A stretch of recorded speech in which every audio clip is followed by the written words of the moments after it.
Chest muscle নিয়ে আমরা অনেক সময় চিন্তিত থাকি। কেন আমরা ডাম্বেল প্রেস করি, বারবেল প্রেস করি, তবুও আমাদের চেস্ট মাসেল গ্রো হয় না।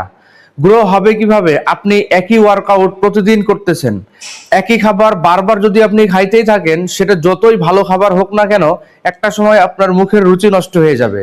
সো মাসেলকেও যদি আপনি একইভাবে প্রতিদিন ট্রেনিং করান, তাহলে মাসেলও এক সময় গিয়ে আর পাম্প করবে না, আর কাজ হবে না। সো মাসেলকে পাম্প করাইতে হইলে মাঝে মাঝে ভিন্ন ধর্মী ওয়ার্কআউট করতে হবে। সো সেই রকম একটা ওয়ার্কআউট আমি আজকে আপনাদেরকে দেখাবো। সো ভিডিওটি স্কিপ না করে ফুল ভিডিওটি আপনারা দেখবেন। এটা করার জন্য আমরা ডাম্বেল দিয়ে ফ্লাই করব। নর্মালি তো আমরা এভাবে উঠায়ে নর্মালি আমরা এমন করে ফ্লাই করি। এমন করে ফ্লাই করলে আমাদের পুরো চেস্ট মাসেলে কাজ করবে না।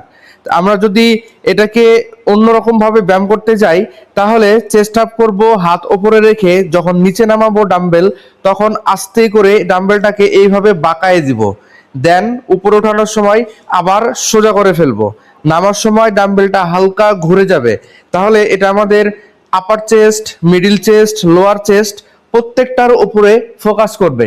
এই ব্যায়ামটা যদি আপনারা করতে পারেন ঠিকঠাক ভাবে, তাহলে দেখবেন আপনাদের চেস্ট মাসেল অনেক পাম্প করবে, অনেক বড় হয়ে যাবে। সো এরকম ভিডিও পেতে ভিডিওটি লাইক করে দিবেন, শেয়ার করে দিবেন, কমেন্ট করে দিবেন।